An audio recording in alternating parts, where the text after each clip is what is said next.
It's nice to see you again, Westchester. It is Friday, May 16th, 2025, and I'm Bonita with the Westchester Chronicle. On Monday, May 19th, SEPTA will be holding two public hearings to discuss the organization's proposed budget and service cuts. SEPTA is currently operating at a deficit of $213 million. If SEPTA is unable to secure funding to cover that debt, they plan to cut nearly half of their total fleet of buses, trains, and trolley routes. So what does this mean for Westchester? Route 92, which connects residents from Westchester to King of Prussia, will be fully eliminated by January 2026. Route 104, which starts at Westchester University's campus and provides service all the way to Upper Darby's 69th Street station, will also be significantly altered. The total number of bus stops for the route will be reduced, and the time between buses will be increased. The 104 will go from running every half hour to every 45 minutes. The Paoli-Thorndale line, which residents can catch at Exton Station, the closest train station to Westchester, to go from Thorndale to 30th Street Station in Philadelphia, will also be fully eliminated by January 2026. Along with these cuts, the standard fare for all routes will increase by 21.5%, meaning that your bus fare will rise from $2.50 to $2.90. Furthermore, SEPTA will impose a strict 9 p.m. curfew across all transit lines. No exceptions will be made for special events, sports, or concerts. That means all trains and buses will stop at 9 p.m. every day. Public transportation affects everyone. Less public transportation means less people coming into the borough to study and to work. Less public transportation means spending more on travel and less on supporting local businesses. And for Westchester specifically, less public transportation means more cars in the borough, and more cars means less parking. The public hearings on Monday will be held at the SEPTA headquarters located at 1234 Market Street in Philadelphia. The first hearing will take place at 11 a.m. and the second hearing at 5 p.m. If you can't make those, don't worry. SEPTA will be holding two more public hearings on Tuesday the 20th at 10 a.m. and 11 a.m. And if you can't physically make it to the meetings, you can attend virtually by clicking on the link in the description below. You can also make a public comment by contacting SEPTA directly by going to septa.org/fundingcrisis/speakup. You can make your voice heard.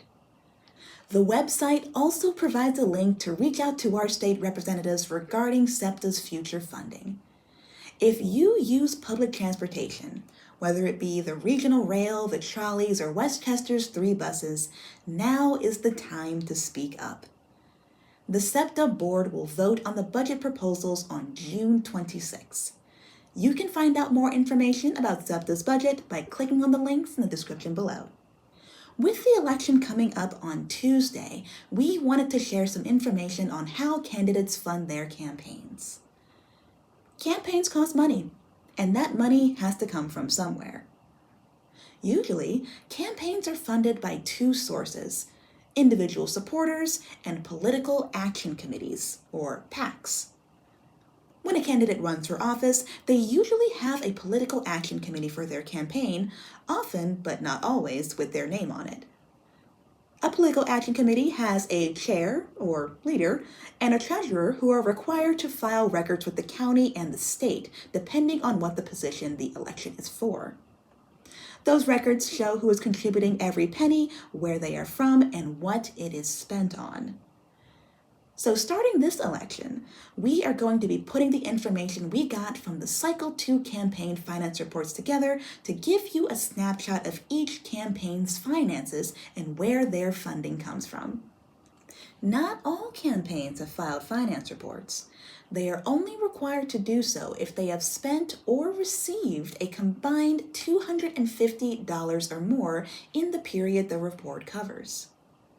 We'll start with the Borough Council. The color that represents the party, red for Republicans and blue for Democrats, will represent the percentage of funding from sources in the borough. The yellow part shows the percentage of funding that comes from outside the borough. Friends of Brian McGinnis is supporting Democratic Councilman Brian McGinnis in his re-election to represent the 3rd Ward on Borough Council. It has $41,062.55. In the only contested primary in the borough this year, Kearns for WC Council is supporting Democrat Lisa Kearns in the Ward 7 Borough Council race. It has $1,305.04 and $741.89 in unpaid debts and obligations. Friends of Lisa Bryan Conforti is supporting Democrat Lisa Bryan Conforti in the Ward 7 Borough Council race. It has $1,149.95. Now here's the information on the county row offices up for this election. Remember, the color that represents the party, red for Republicans and blue for Democrats, will represent the percentage of funding from sources in Chester County. The yellow part shows the percentage of funding that comes from outside the county. Friends of Carolyn Bradley, which supports Democrat Carolyn Bradley for Clerk of Courts, has $13,468.21 and is carrying $2,358.11 in unpaid debts and obligations. Vote for Nick Cherubino is supporting Democrat Nick Cherubino for Controller. It has $4,668.44 and has received $32.88 in-kind donations and has $1,045.44 in unpaid debts and obligations. Chesco United Taxpayers is supporting Republican candidates Joseph LaRusso for Clerk of Courts and Deanna Wang for Treasurer.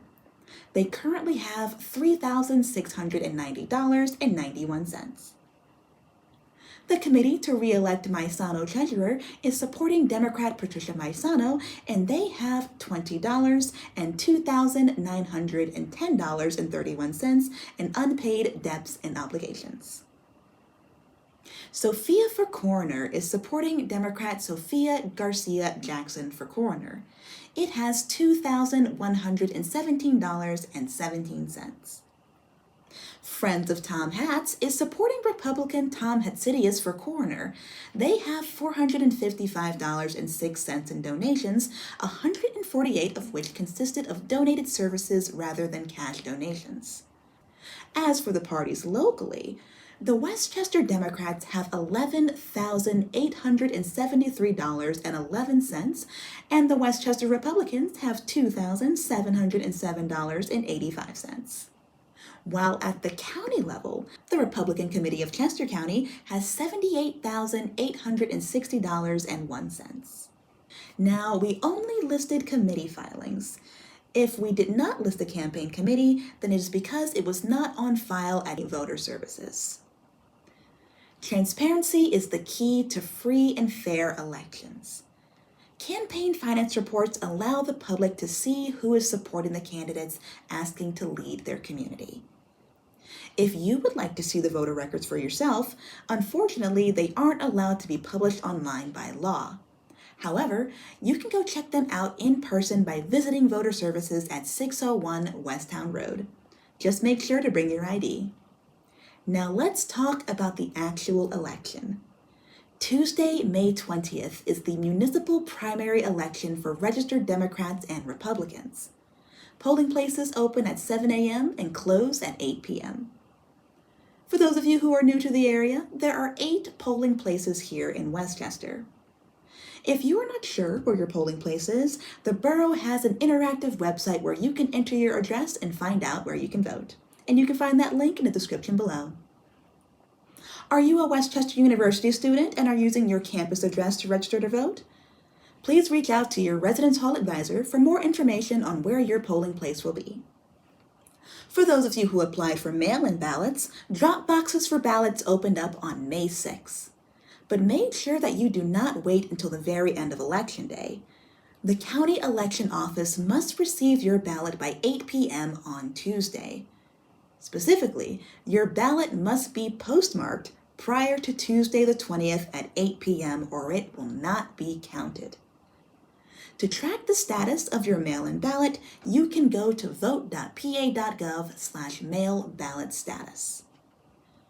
And as always, if you have questions regarding the election, registration, sample ballots, or mail-in ballots, you can find out more by going to chesco.org or by going to the Voter Services Department at 601 Westtown Road. All the links are down in the description below. Now, you may have noticed that we have been including some sports news in our previous episodes.